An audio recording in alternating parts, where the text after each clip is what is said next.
पाहत आहात आर्यव्रत न्यूज मराठी, ताज्या आणि विश्वासार्ह बातम्या। माजी आमदार सुरेश कुमार जालना जिल्ह्याचे ज्येष्ठ नेते व माजी आमदार सुरेश कुमार जेथलिया यांच्या निधनप्रकरणी आता चौकशीची मागणी जोर धरू लागली आहे। महाराष्ट्र नवनिर्माण सेनेचे जिल्हाध्यक्ष प्रकाश सोळंके यांनी परतूर येथील सिद्धिविनायक हॉस्पिटलमधील उपचार प्रक्रियेबाबत गंभीर प्रश्न उपस्थित करत एसआयटी चौकशीची मागणी केली आहे। या संदर्भात जिल्हाधिकारी आणि जिल्हा चिकित्सकांकडे निवेदन देण्यात आले असून मुख्यमंत्री कार्यालयालाही ईमेलद्वारे तक्रार पाठवण्यात आली आहे। संबंधित डॉक्टरांच्या वैद्यकीय पात्रता आणि उपचार प्रक्रियेची निष्पक्ष चौकशी करण्यात यावी अशी मागणी करण्यात आली आहे। यानंतर पाहूया प्रकाश सोळंके यांनी नेमके काय आरोप केलेत। आर्यव्रत न्यूज मराठीसाठी परतूरहून प्रतिनिधी गजानन माळकर यांचा विशेष रिपोर्ट। माजी आमदार सुरेश कुमारजी जेथलिया यांचं जे दुःखद निधन झालं, ही गोष्ट परतूर मंठा तालुक्यासह जालना जिल्ह्यातील प्रत्येक माणसाच्या मनाला लावून गेली। कारण ही दुर्दैवी घटना कशी घडली।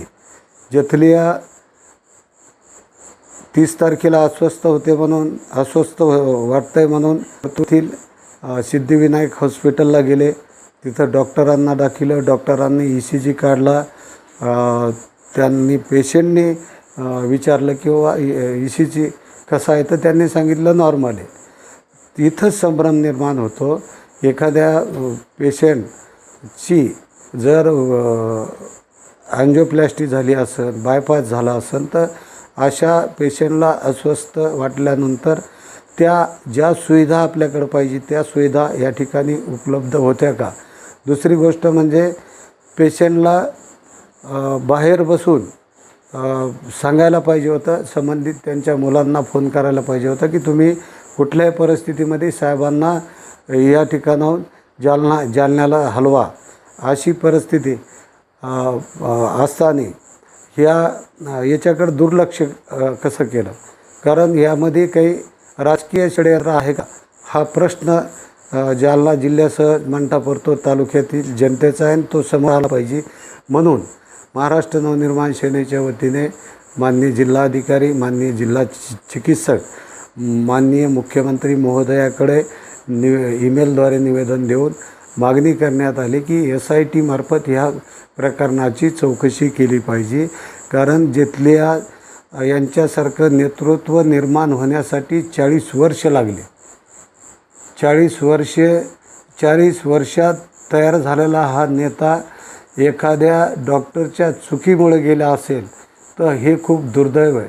आपले आजोबा, आपले वडील गेल्यानंतर काय दुःख होतं, आज या ठिकाणी त्या जेथलिया कुटुंबावर कोसळलेला प्रश्न आहे। त्या कुटुंबातली कोणी व्यक्ती समोर येऊन ह्या प्रकारची मागणी करीन असं काही दिसतसुद्धा नाही। कारण ते एक वेगळ्या याच्यातले कुटुंब आहे। म्हणून महाराष्ट्र नवनिर्माण सेनेने या प्रकारची अशी मागणी करून डॉक्टर गायकवाड यांची वैद्यकीय परवाना रद्द झाला पाहिजे। कारण त्यांनी त्यांच्या त्या समोर लिहिलेलं आहे की MD मेडिसिन, त्यांच्या बाजूला कोणी महिला डॉक्टर आहेत त्यांचंसुद्धा अशाच प्रकारची ती डिग्री लिहिली। लोकांची चुकीची डिग्री लिहून फसवाफसवी करू नका। तुम्ही स्पष्ट लिहा ना, BAMS आहात का, MD आहात का, तुम्ही MBBS MD आहात का, तुम्ही आयुर्वेदिक शिक्षण घेतलं आहे, तुम्ही ॲलोपॅथिक शिक्षण घेतलं आहे। ह्या सगळ्या गोष्टी लोकांना कळायला पाहिजेत। आज ह्या दुर्दैवी घटनेमुळं आज ह्या गोष्टी सगळ्या आपल्या माध्यमातून लोकांपर्यंत पोहोचल्याच पाहिजे।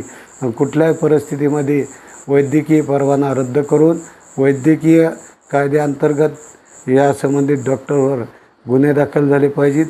ते जे MD मेडिसिन लिहिलं, खोट्या डिग्रीचा बोर्ड लिहिला, त्याच्यामुळं त्यांच्यावर 420ची FIR झाला पाहिजे। हा FIR संबंधित वैद्यकीय शासकीय अधिकारी यांनी या ठिकाणी संबंधित पोलीस स्टेशनमध्ये जाऊन FIR नोंदवला पाहिजे। ही मागणी